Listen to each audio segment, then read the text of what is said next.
Welcome back, everybody. I hope you had the opportunity to get some coffee and pastries. We're going to start up with our second session. And before we get formally started, I would like to have everyone extend a warm welcome to our next guest, and that is New York State Senator Liz Krueger. First elected in 2002, Senator Krueger represents the 28th District and is chair of the Senate Finance Committee. Senator Krueger has been actively working to combat religious and racial hatred in New York while ensuring there are sufficient resources to do so. Please join me in welcoming Senator Krueger up to the stage.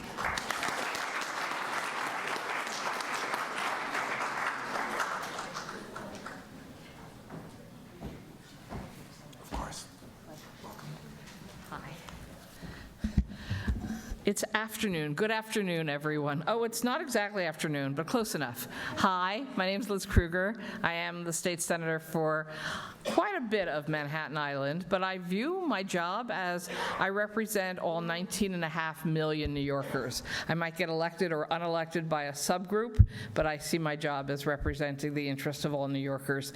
I'm delighted to be here today. I grew up in a family that everything was about Jewish history and Israel and being Jews in America. And so it's something that just is with me every day. But when I was asked to give this few-minute speech, I was thinking, oh, this is really anti-Semitism from the perspective of history.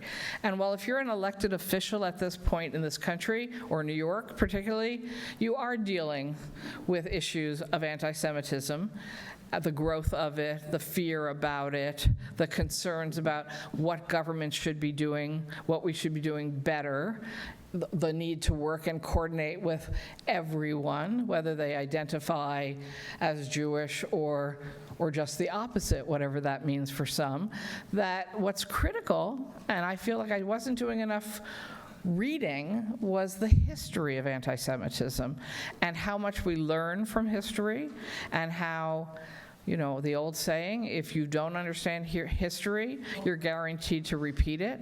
So I think that this group of organizations in this building are the exactly right place to be having a dialogue that you are all participating and all these experts are participating in today, understanding not just the reality from now in 2024 in the US, but understanding how we got here and the history and the lessons of history that have failed and have worked. Because for me as an elected official, my challenge is there are problems. There are problems across the board every day. I believe that government is supposed to work to solve problems, to show that our democracy can successfully work, to remind people every day that New York City's 8.5 million people who by and large live in peace and harmony since the beginning of this country. And that it is crucial that in these challenging times, with protests every day in my streets in my district, and synagogues being threatened with bombs, and people literally being, in some cases, afraid to be Jewish identified when just walking on the streets, that we as a government ask the hard questions, learn the right answers, and apply those. So I believe that that is my job. And so I'm just very happy that being asked to speak for just a few minutes meant that I Googled the history of anti-Semitism yesterday and started to read about 20 articles. So again, I think my important lesson here is how important education and the value of history, and not just seeing everything from the moment it's happening, but understanding and put it in the context of the broader world, the broader culture, the history. You know, I say the hardest thing, I'll just close, I guess, with this. The hardest thing I was asked to do in a very long time was recently to go to a luncheon for Holocaust survivors who live in Manhattan.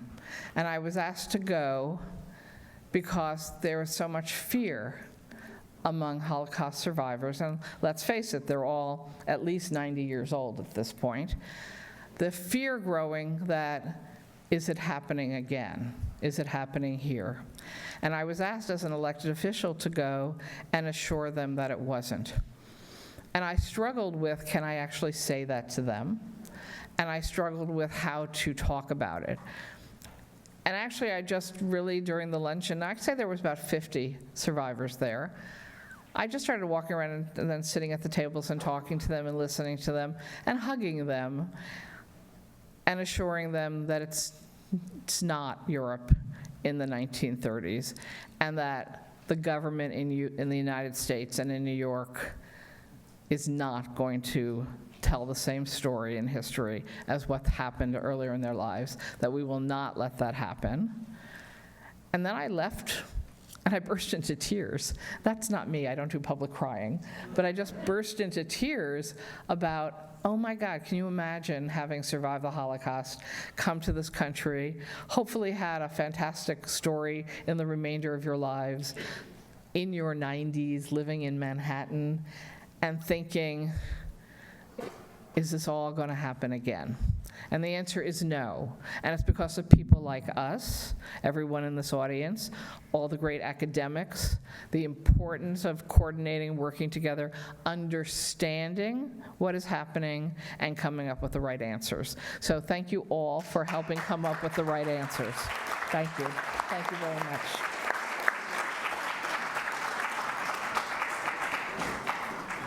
Well, thank you very much, Senator Kruger. It is really important to hear our elected officials speak out against anti-Semitism and speak for all of everybody in need of assurance during these difficult times. So it brings me great pleasure to bring us our second panel. I'm Jeffrey Veidlinger. We met before. Whereas the last panel I had spent about an hour preparing for over breakfast, I've had about a year to prepare for this panel, so I guess that puts the pressure on me to chair it in a expedient manner. So please join me in welcoming our three panelists who I'll introduce, and then we'll move into the first round of questioning. We'll follow a similar format to the last panel. We'll try to go for 3 rounds of questions, about 15 minutes per round, followed by questions from the audience. And hopefully we'll be able to get to more of those questions from the audience. I think, by the way, this panel is also perfectly capable of answering some of the unanswered questions from the last panel. So if you do have unanswered questions that you want to put in again, I'll take them and see what we can do. So beginning with, to the far left, we have Professor Pan Nadell, who is Patrick Clendenin Chair in Women's and Gender History in the Department of History at American University. She is the author, most recently, of America's Jewish Women, A History from Colonial Times to Today, and is currently working on a book entitled Antisemitism, An American Tradition. And Professor Nadell has also testified 3 times before Congress, and hopefully we'll talk about that a little bit. In the middle is Jonathan Sarna, who is the Joseph and Bell Braun Professor of American Jewish History in the Department of Near Eastern and Judaic Studies at Brandeis University. He's the author of numerous works. Most recently, I believe, is Lincoln and the Jews, A History, and also the author of American Judaism, A History. And he has also testified before the Senate on issues of anti-Semitism. And to my immediate left is Magda Teter, who is the Schvidler Chair in Judaic Studies and Professor of History at Fordham University down the street. Also the author of numerous books dealing with different aspects of anti-Semitism, including most recently Christian Supremacy, Reckoning with the Roots of Anti-Semitism and Racism. An excellent book that just came out within the past year that I would highly recommend that you all read and purchase, and I believe it's going to be available, as all the books will be available. No, not going to be available? All right, well, you can still figure out how to get them. Didn't make it? Okay, well, the truck didn't make it? Okay, the truck holding Christian Supremacy is wandering around Manhattan looking for a place to put those books. So there's probably other ways of obtaining it online, though. And they're all excellent books, so hopefully we'll be able to share them with you. So anyway, the first round of questioning that we're going to do will deal with the history of anti-Semitism in America. And I'll begin by turning to Jonathan and ask you if you can talk about how and why many Jews felt for decades that America was exceptional, and that America did not experience anti-Semitism and would not experience anti-Semitism the way the rest of the world has. And I think that myth of American exceptionalism has been shattered in the last few years. But Jonathan, maybe you can talk a little bit about that. So I think there was a sense, that's why Jews came to America, a sense that America is different. I do think that the role of scholars of anti-Semitism, and here I follow Shulamit Volkov, is really to explain how and why a certain form of anti-Semitism characterizes certain societies at certain times. And so the particular is important. In the case of the United States, there certainly was an ideology in early America that anti-Semitism was something that you found in Europe, and it's only really been since World War II that there's been any exploration of anti-Semitism going back to the very beginning. Yes, an American tradition. But that said, there are some distinctive elements to American anti-Semitism that we shouldn't lose sight of. First of all, Jews in America from early on, even in the days of Peter Stuyvesant, could fight back and did. Chaim Solomon fought back, and Jews today fight back. There isn't the same fear. Oh, they're going to take away our emancipation in America. Partly, I remind you, George Washington, Thomas Jefferson believed that religious liberty was an inherent natural right. That's what Washington said. Well, you can't take away inherent natural rights, whereas in the European setting, France, Germany, there was always the sense that it was a quid pro quo, it might be taken away. The second point to remember is that in America, there were always other forms of animus, of hatred, that, so to speak, competed with anti-Semitism. That's still true today. Obviously, anti-black racism is one of them, but there's scarcely a group in America that doesn't have a memory of when they were hated. Catholics, Mormons, German Americans, Irish, and so on and so forth. And Jews, in other words, have never been and are not today the only out-group. I had a student, a graduate student at Brandeis, who told me a lot about what it meant to be an Asian at this time, especially during COVID times, and how difficult it was. So that's the second point. I've already suggested that anti-Semitism is more foreign to American ideals than to European ones. It's harder to look back at our founders and say, oh, in the good old days, Jews knew their place. You can't say that when you read the founders. It's easy to say that in many of the European settings. And finally, although not as powerful as it once was, the two-party system, where every vote counts, has helped America resist anti-Semitism. No political party can long afford to alienate any major bloc of voters. And as a result of that, we have not had major parties that put anti-Semitism as a plank in their platform. I think, given there's a reason why American Jews vote at high levels, and the reason is that people pay attention to you, and that has helped us resist anti-Semitism. It doesn't mean it's absent, we all know that, but it is important to understand every country is distinctive, and there are factors, I think, even now that have distinguished the American situation from some of what we see elsewhere.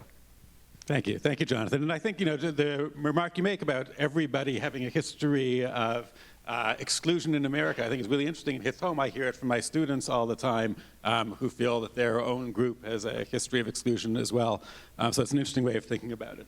Let me turn to Magda and ask you, most of your work has dealt with European anti-Semitism, particularly in the medieval and early modern period, and now you've written this book that looks at aspects of American anti-Semitism.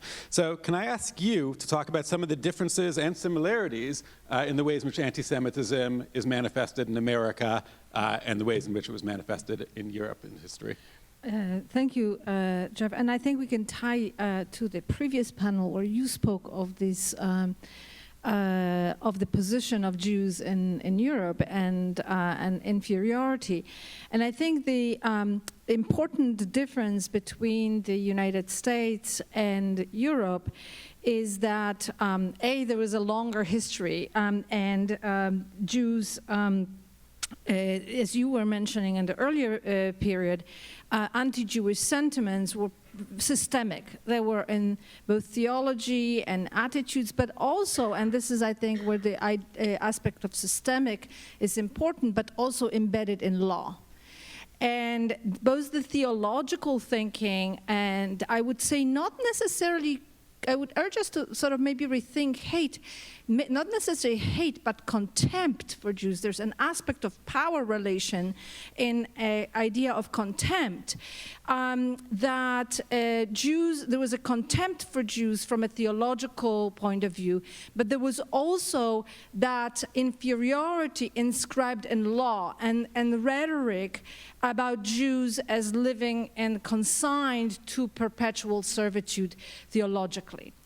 That aspect of thinking about Jews as inferior, as lower, developed habits of thinking about Jews. And then when we get to the modern period, the ideals that Jonathan was talking about in the American context of citizenship, that in Europe come in really at first with the French Revolution and the idea of liberty, equality, and fraternity, these habits of thinking about Jews clashed with these ideals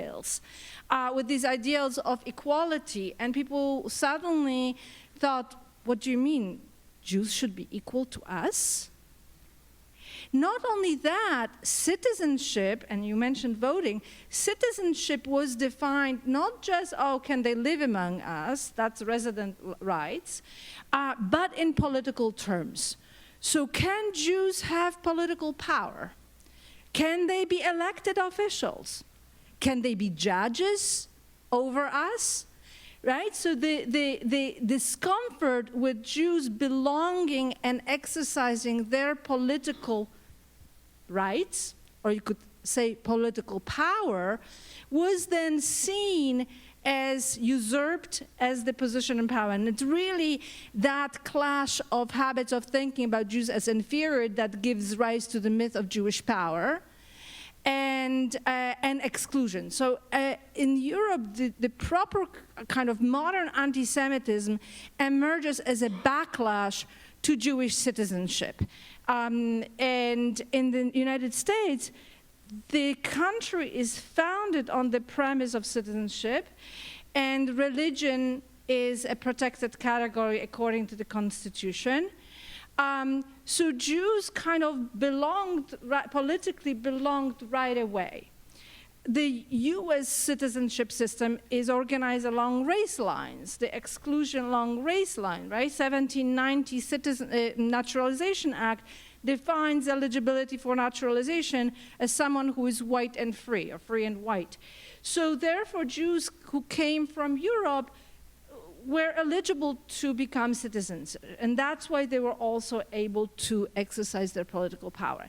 In Europe, because of those centuries of thinking of Jews as inferior, as in servitude, as undeserving to be in any position, not just of power, but equality. In fact, the debates are, this was all for Christian, human rights were Christian, it was all for Christian, we are a Christian nation after all.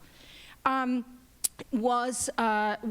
think is that crucial thing, that it's just a rejection, a backlash against that ideal that in the United States is embedded in the Constitution. I'll stop here. Thanks.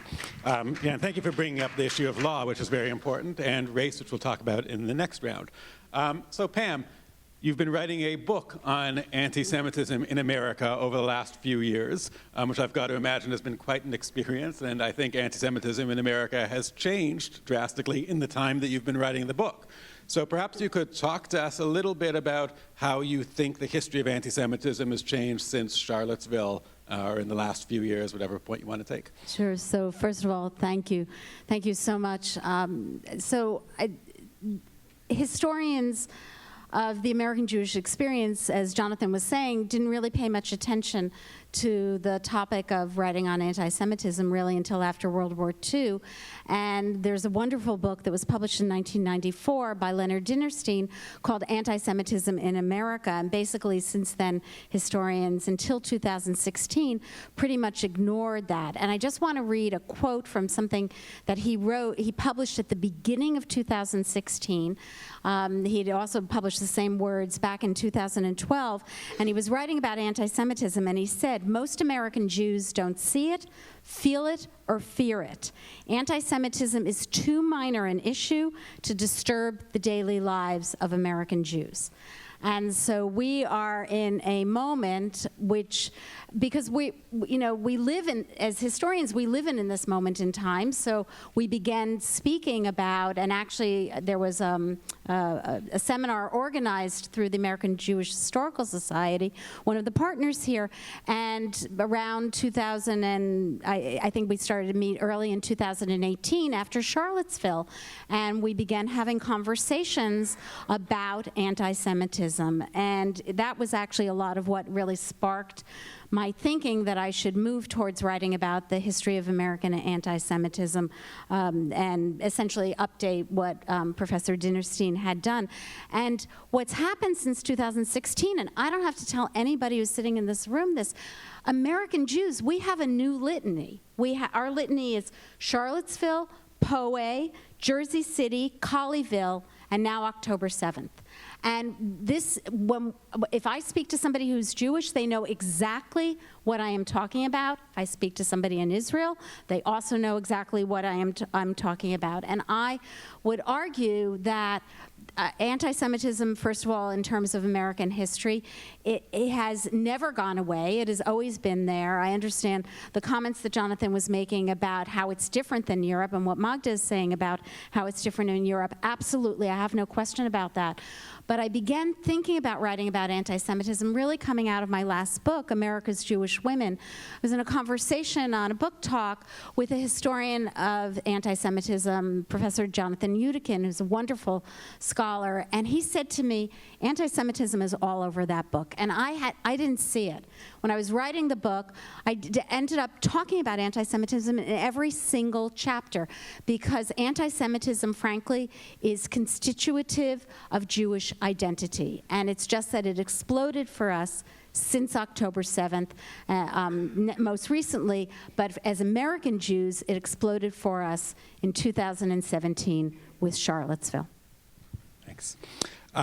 So for the second round, whereas the first round we're talking about primarily history, for the second round I want to talk about present strategies to combat and to deal with anti-Semitism in the United States. And I'll start this round with Magda.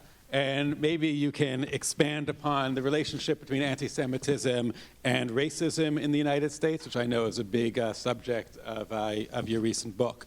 So if you can talk about that and how the recent movement, particularly the recent anti-racism movement in the United States, influenced your writing and your thinking on issues related to anti-Semitism. So obviously, I grew up in Europe. You can probably gather from my accent. And I was trained in Jewish studies and working on pre-modern, initially Poland and then elsewhere as well. So how did I end up writing a book on anti-Semitism and racism that also touches on the United States? And one of the things that I'll tell you, I was just reading, as someone not trained in American history, I read books about American history and African-American experience. And I found myself jotting down and marking similar to Jews, throughout these works. And I was struck by some of the rhetorical similarities, some of the language, some of the methods of thinking about Black Americans that I had seen in European texts. And there were way too many parallels about being cursed, about being, a problem, a question, about arrogant versus uppity, and so on and so forth. Lecherous Jew, lecherous Black. There were all these parallels, and I thought this needs an explanation. There's something going on here. And scholars of anti-Semitism gestured to racism that, anti-Semites often hate other groups, or scholars of racism gestured to anti-Semitism that racists often also hate Jews. But it hasn't been really explained. I've been also frustrated with all the scholarship about definitions, about anti-Semitism not leading us anywhere. And I realized that one of the things that comes from is that dynamic of power, that contempt, that seeing Jews as undeserving, as shouldn't be in the place where they should be, as inferior. And that parallel, that language of servitude that I mentioned earlier, and slavery, actually, association of Judaism and Jews with slavery in Europe versus the African American, the heritage of slavery, the legacy of slavery in contempt and in discrimination of Black Americans in the United States. So I began to think along those terms, and and then when in 2020 all these protests began to emerge in Black Lives Matters, the notion was white supremacy. And I kept saying, no, it's white Christian supremacy. There is this forgotten moment that people elided of this thing, just focusing on race and power. And that's how I began. I said to write initially, I thought it was an article about the power dynamic and political aspects of race. And Jonathan mentioned, Jews always pushing back, and Jews being a voting group, and that's the key difference. And I think that's what, in the racialized language and discourse that we hear now in activism, the association with Jews and whiteness, I think is counterproductive and is misconstrued. What Jews were doing is they were exercising their citizenship rights. And that citizenship rights and citizenship was defined in America along racial lines, came to be kind of melded into the claims of Jewish whiteness and in claims of Jewish citizenship, Jewish power and oppression and things of that sort. And just to give you an example of the pushback and the fact that Jews could exercise that citizen power, when Melville Dewey of the Dewey Decimal System excluded Jews from his Lake Placid club, which was very famous, Jewish individuals and prominent Jews of New York pushed back. He ended up being dismissed from the position of state librarian, which one could say, oh, these arrogant, pushy Jews are having control over, over political system. But in fact, Jews were exercising their political power. At the same time, when a similar case happened to a person, a black Mr. Crump, who was a black tax collector from times, Port Authority collector in South Carolina, who was excluded from a resort in New Jersey, the New York Times just had a little note of it. And there was no political pushback against it because obviously black Americans had no right to vote. There was Jim Crow era legislation that excluded black Americans from exactly the citizenship rights that were theirs. So here lies that difference, and I think that fact that Jews were able to exercise those rights and are being now called on those exercise on rights as a racial issue is what's a problem and what we need to kind of push back against. Thanks. And of course, it's interesting the ways in which Jews have been coded as white in America that has allowed, I think, scholars for a long time, as well as ordinary folk, not just scholars, to overlook anti-Semitism in America because we've been taught to see identity in a binary fashion.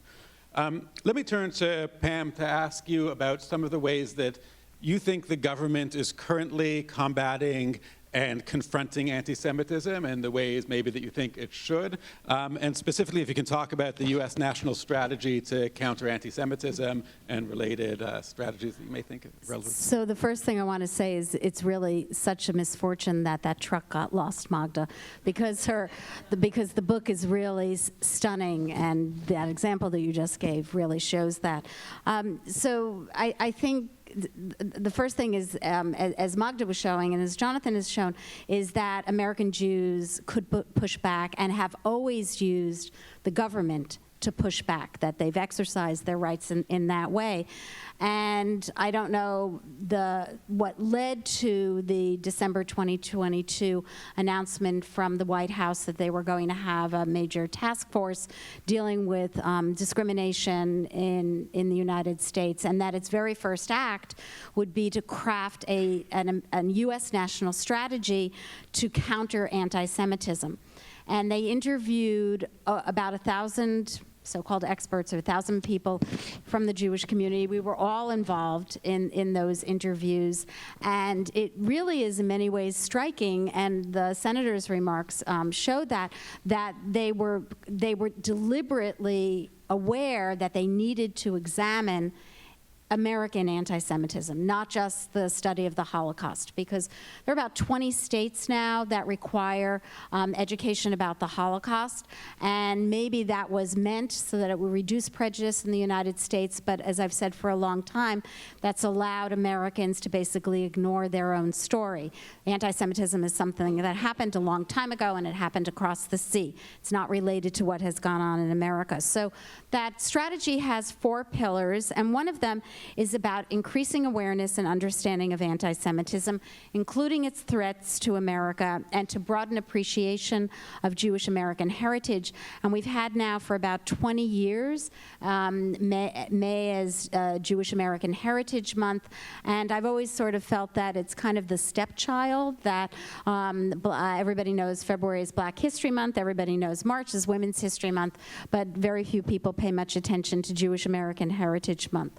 So this is a document. Look, first of all, it came out in May, not after October 7th.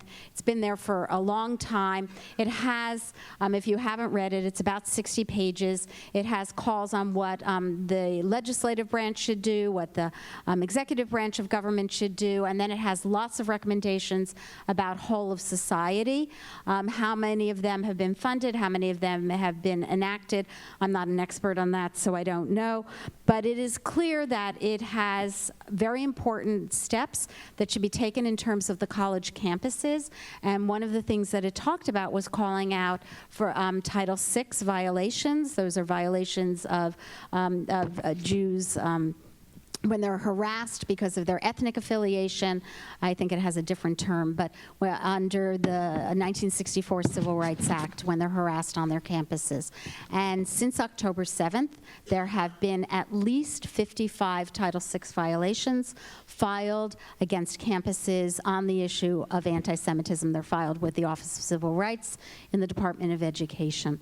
So campus leaders have been dealing with the issue of anti-Semitism, but as many of us were talking about earlier, a lot of what's been happening there, and it's not inspired by the White House plan, a lot of what's been happening there is under the radar screen because, frankly, it doesn't make sound bites, it doesn't make the news. I'll just give you one example from my own campus.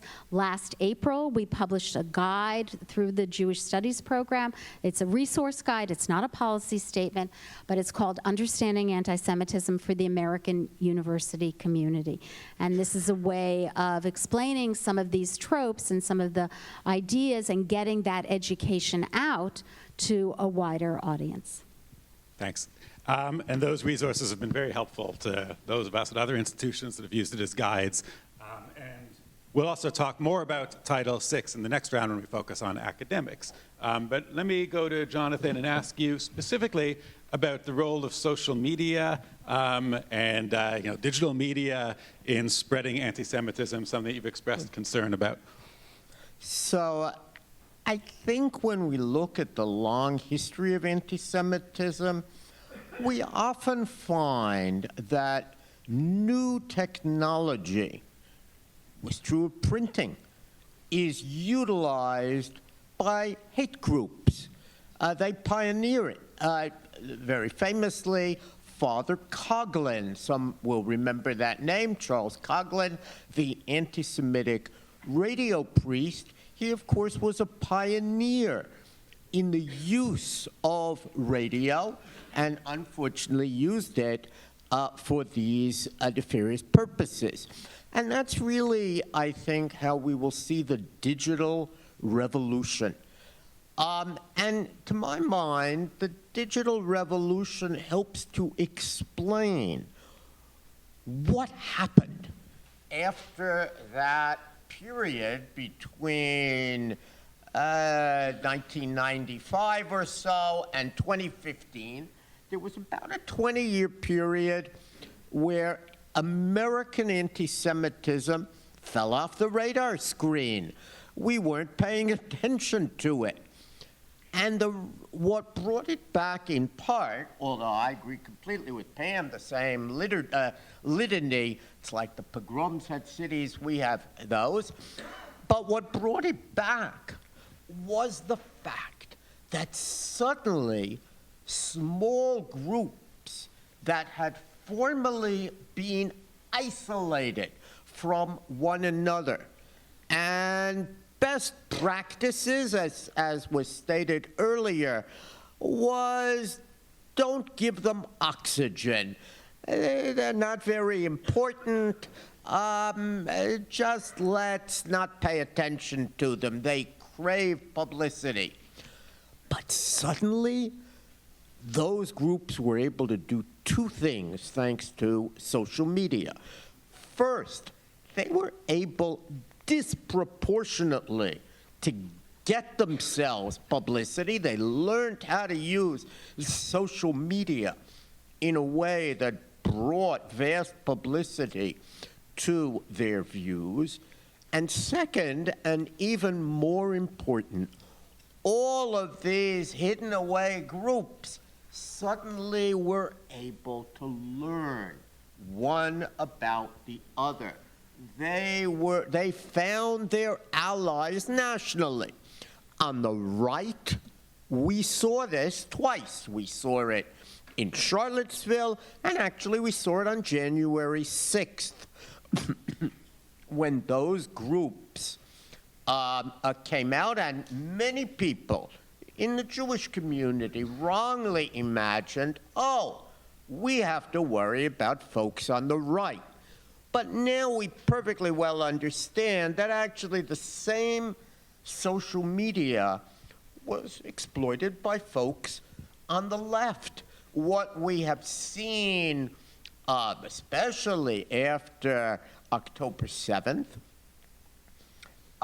is all sorts of people on the anti-Semitic left able to communicate to one another and to a larger audience through social media. And just as was true in radio, where you had a big battle between the people who argued free speech and the people who argued that we want to create a certain kind of society and hate radio should be banned, worth knowing that for a long time hate radio was banned. So we're seeing that now in social media. The last word hasn't been stated. There are many great differences. Obviously, it depends on private actors. Government plays a smaller role so far. But the role of social media, the digital revolution, which will be seen as a revolution as important to humanity as the printing revolution, the role of the digital revolution in allowing all sorts of hatred, but notably anti-Semitism, and in giving a megaphone to small groups that could previously be ignored, has been enormously, I think, important and helps to explain why, after 20 years, the anti-Semitism giant, so to speak, reawakened. Thank you. And I want to, add on social media. One of the problems that I see is the amount of my students who get their primary information from social media and their primary news from social media, I think is really problematic. And they don't realize that it's not the best way to get news and information. Right, and we should add, someone should be looking at who funds TikTok, which is very much used by our students. It's funded by China, and it's perfectly clear that our enemies, and I say our because they're America's enemies, Iran and so on, have understood far better than some others do that they can utilize social media. And they get to our students, as you're saying. And there's, the distrust that has been fostered among our students in the mainstream media, which, I tell my students the best way to figure out what's going on in the world is through the mainstream media. We may have critiques of it, but they're professionals, and they're doing a job based on expertise, as opposed to some person, wherever in the world they may be, who's putting something up on TikTok. So I'm looking at the questions here, and if people have questions, they can submit them. I want to talk a little bit about the specifics of anti-Semitism on college campuses, because that's been in the news a lot lately. And maybe we'll do a round on that, and I see a lot of these questions deal with aspects of that too. So let me begin, and actually the three people on our panel are very good people to ask about that, because they've served in major leadership roles in academia and in Jewish studies in academia. We have two past presidents of the Association for Jewish Studies, the current president of the American Academy for Jewish Research, so all people who have held leadership roles in academia and on Jewish affairs. So let me start with Magda and ask you how we as academics, or how academics in general, can contribute to discussions in combating anti-Semitism, can use their expertise to try to combat and confront anti-Semitism. So I think the most effective way is actually the slow and the retail way to do it, which is what we do in the classrooms. But the problem is that we are facing, as what Jeff and Jonathan were saying, the social media flood of disinformation and misinformation, but also with it, not just distrust of mainstream media, but actually an assault on expertise. assault on university professors, assault on people who actually know anything or studied anything in favor of an opinion or viewpoint, as if the two were the same.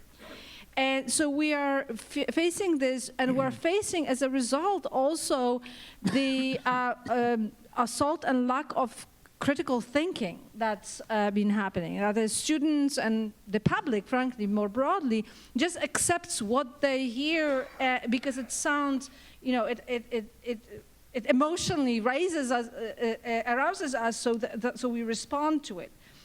But in academia, I think we need to, and especially scholars who have worked on anti-Semitism, they need to rethink actually the approach to anti-Semitism. This is clearly what we've been doing has failed. I'm sorry to say that. And the October 7th was really, for me, as a scholar of anti-Jewish animus, historically and in modern anti-Semitism, a kind of a wake-up call. I mean, I've been aware about the impact and the failure of the Holocaust education because I see what my students bring into the classroom, but it really, October 7th was a wake-up call for me as a scholar of anti-Semitism. And one thing is that we scholars of anti-Semitism have so focused on anti-Semites, we analyze what they think and how they think, we then kind of repeat those tropes, and people who are not familiar with Jews as living human beings, who experience life as any other human being, even if they are empathetic to or against anti-Semitism, are essentially learning about Jews, though filtered through scholars maybe of anti-Semitism, through the voices of anti-Semites. And therefore, they can think of Jews through those frames of as powerful, privileged, wealthy, all those tropes. And they are pernicious tropes. As one of my students said, when we were discussing anti-Jewish stereotypes and anti-Black stereotypes, it's very difficult to feel sympathy for someone who is powerful and rich. It is much more easy to feel sympathy for someone who is oppressed. And so we need to rethink that attitude. I am changing my syllabus on the history of anti-Semitism by including actually the impact of these teachings or legislation on Jewish experience. So one class will be on, you know, Pope Paul IV issuing a bull establishing the ghetto in Rome. The next one will be on how it felt and what it meant for Jews. These two have been separated as Jewish history versus the history of anti-Semitism, as two different experiences. The other thing is what Pam was talking about in her comment on the President Biden's, or the Biden-Harris strategy to combat anti-Semitism is not just to focus on the anti-Semitism, but also talking about the Jewish experience, right? So Jewish American Heritage Month,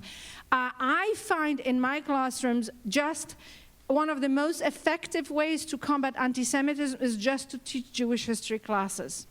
Not necessarily classes on anti-Semitism, but classes of Jewish history. And then students see how Jews lived, what they did, and they're like, well, why are they hated then?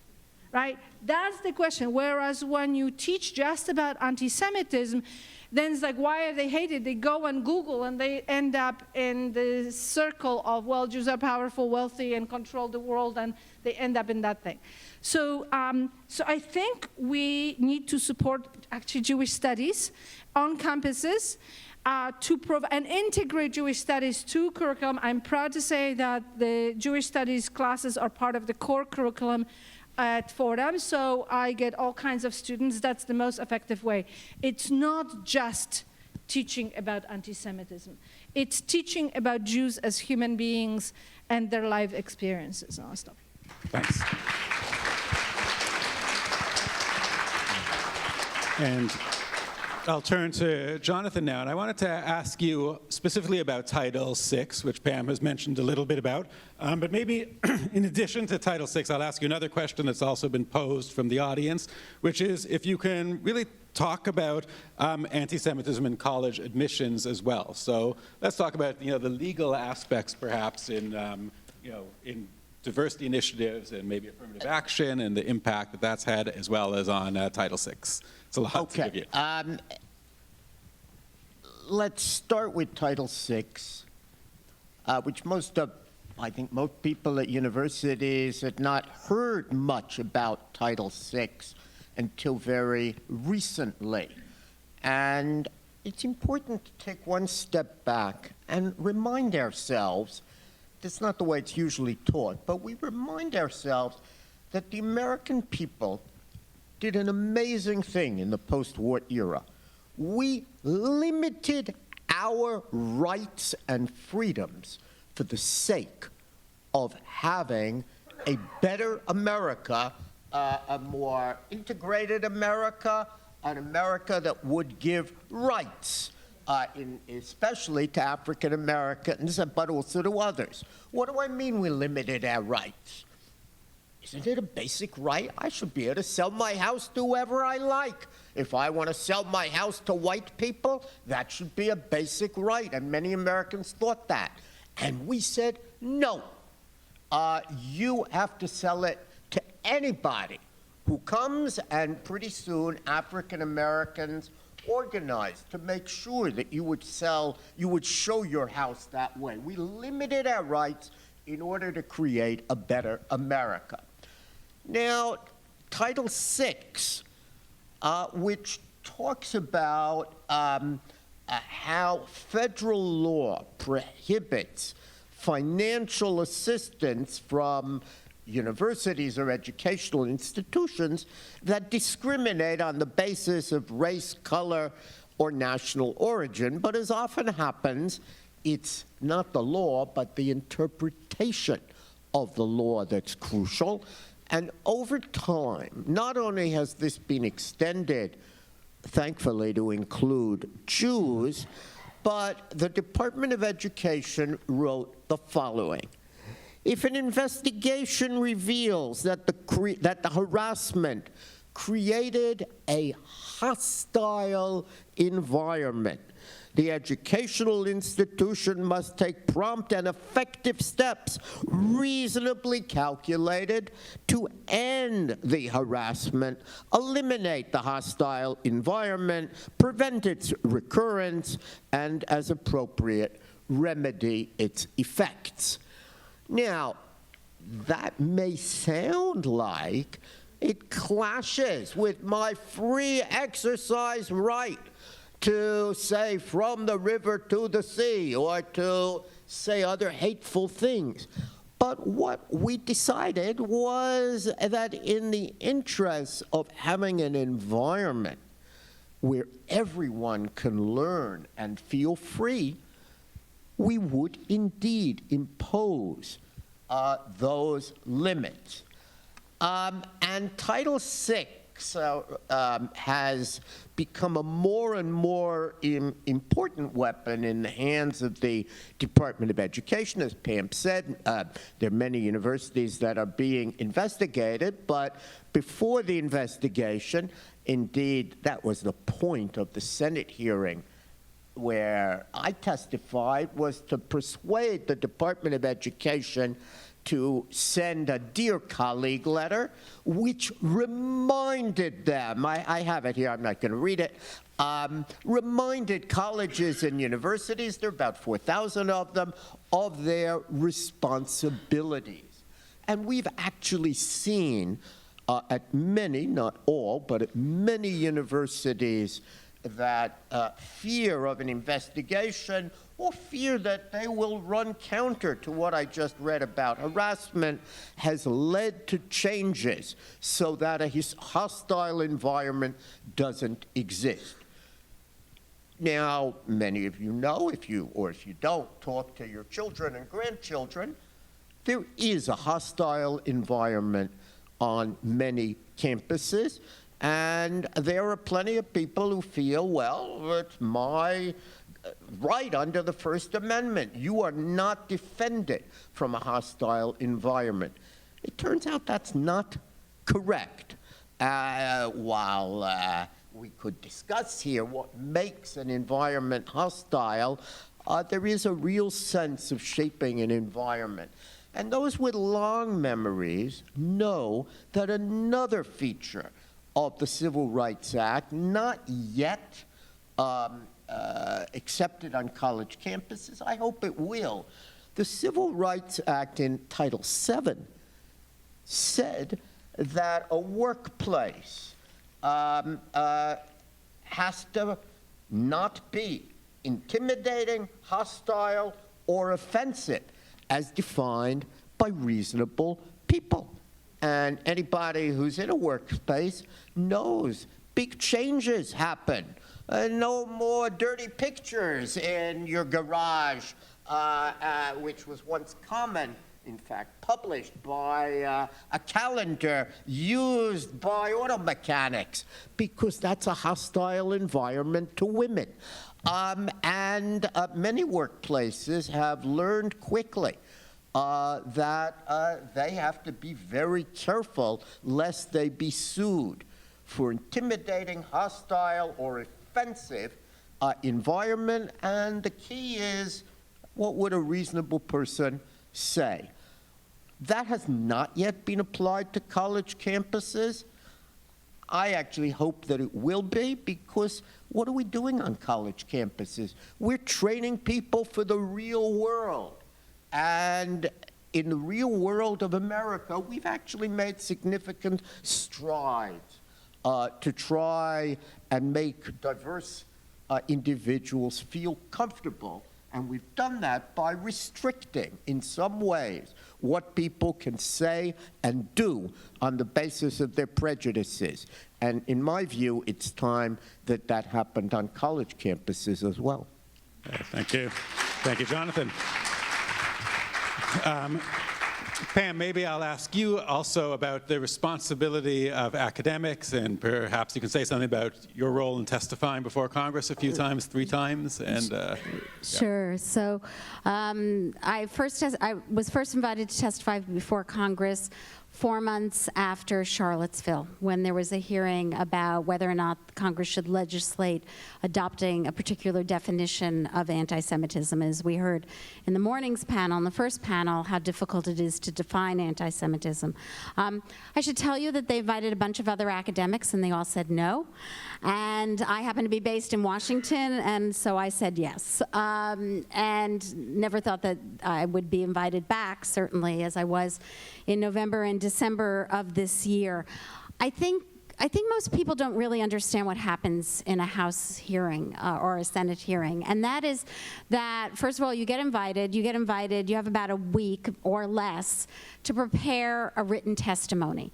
And that written testimony, in the case of the one I wrote for November and December of this year, they're like 8 or 10 single-spaced pages. And then you get 5 minutes to summarize your written testimony. So let me tell you that when you're summarizing written testimony in 5 minutes, that's about 3 pages double-spaced. So you really don't get to say very much.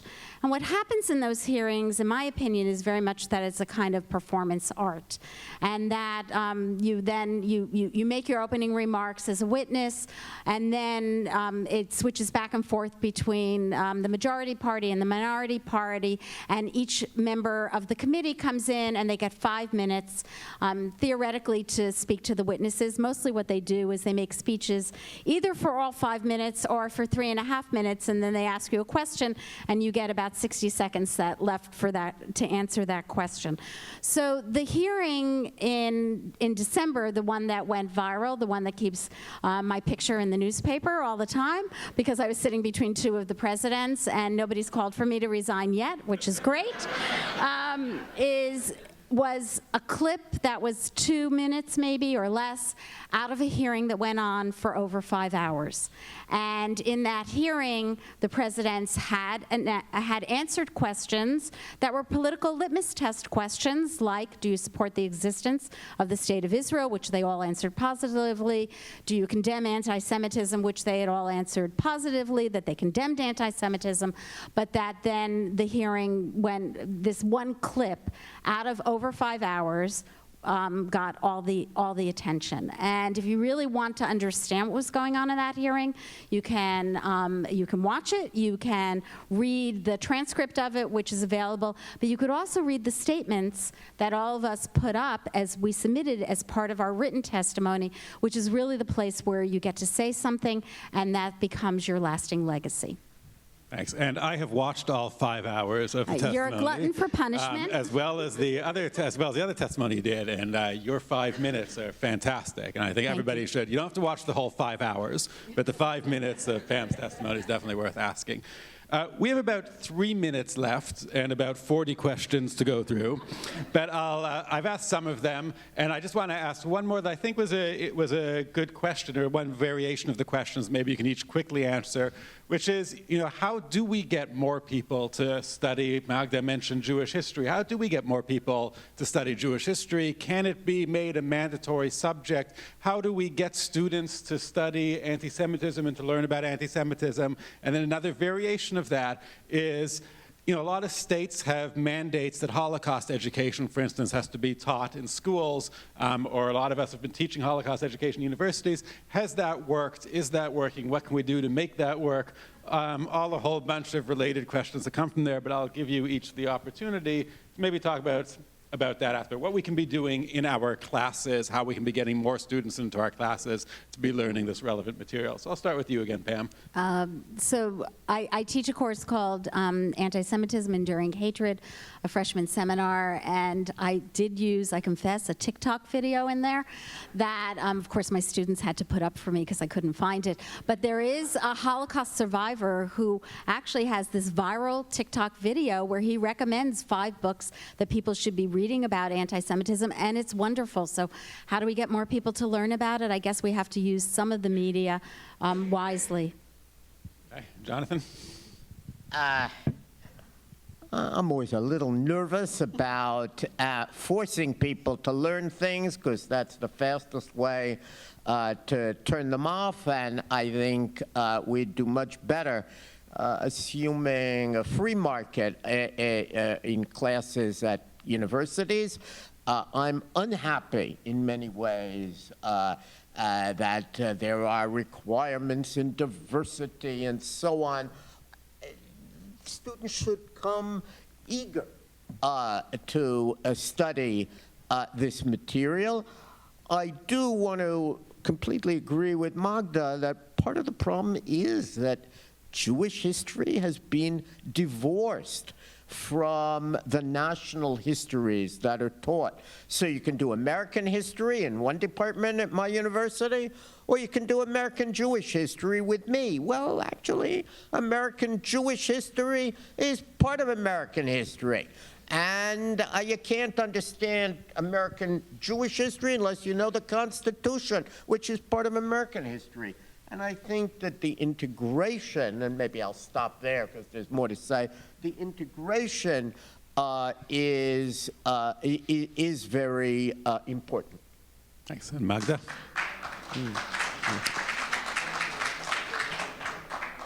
So 2 things. One is to make the Jewish experience relevant to groups that, that wouldn't necessarily care. So why should anybody care about Jews?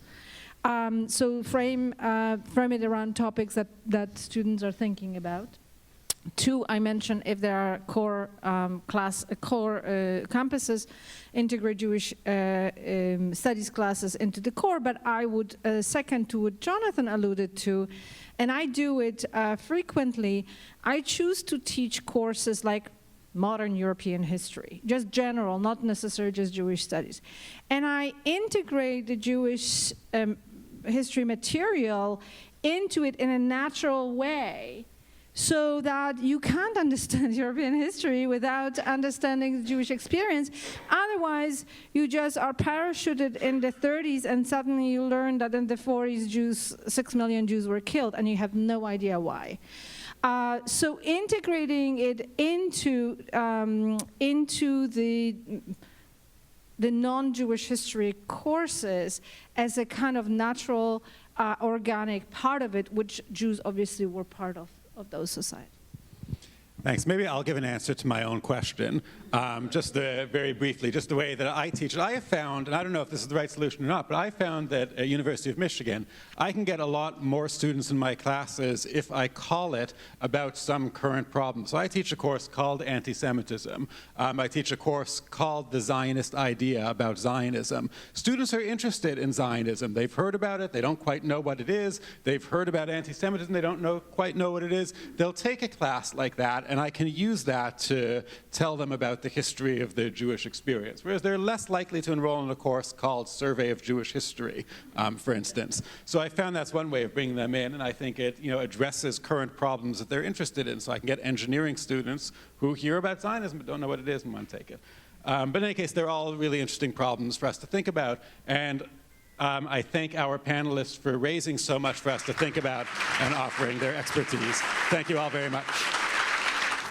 Hi, my name is Congresswoman Grace Meng from Queens. I represent New York's 6th Congressional District, which has a thriving Jewish community. First, I want to thank the Center for Jewish History and its leadership for hosting this symposium and for the invitation to address you today. Whether you are attending in person or watching from around the world, please know that the work that you do to preserve history and address hate could not come at a more important moment. Hamas's brutal massacre on October 7th shocked our collective conscience and called to memory the worst episodes of Jewish history. In its aftermath, anti-Semitism across the U.S. has skyrocketed. In the 3 months since the attacks, the Anti-Defamation League tracked a 260% increase in anti-Semitic incidents in the U.S. compared to the previous year. This rise in anti-Semitism has been coupled with the rise in bigotry of so many kinds, from anti-Asian hate to anti-Black racism to Islamophobia. Hatred seems increasingly like a feature of modern American political life. Unfortunately, these forces are not just relics of the past to be studied. They are the present lived experiences of too many. And this is unacceptable, and I believe we can't allow this to happen. We must do everything in our power to stop hate in its tracks. Education, especially Holocaust education, is a vital part of the solution. A survey conducted just last month found that 1/5 of Americans ages 18 to 29, 20%, believe that the Holocaust was a myth. Another 30% of young people polled said that they didn't agree or disagree with that statement.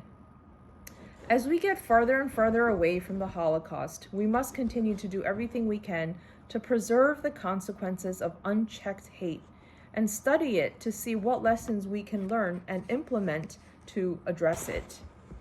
As a co-chair of the House Bipartisan Task Force from Combating Anti-Semitism, I have worked with my colleagues from across the aisle to find and champion solutions to do just that.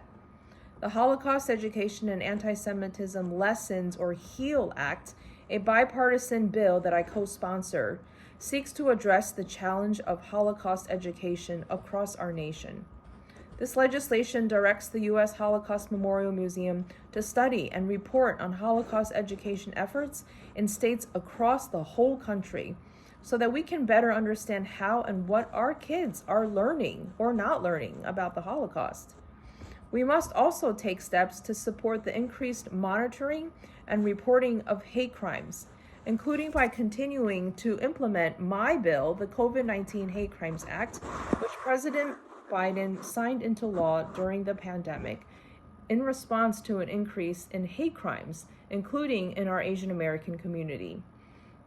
As you all gather for the rest of your symposium, I hope you continue brainstorming innovative solutions that strengthen our communities, fight harmful myths and disinformation, and bring people together.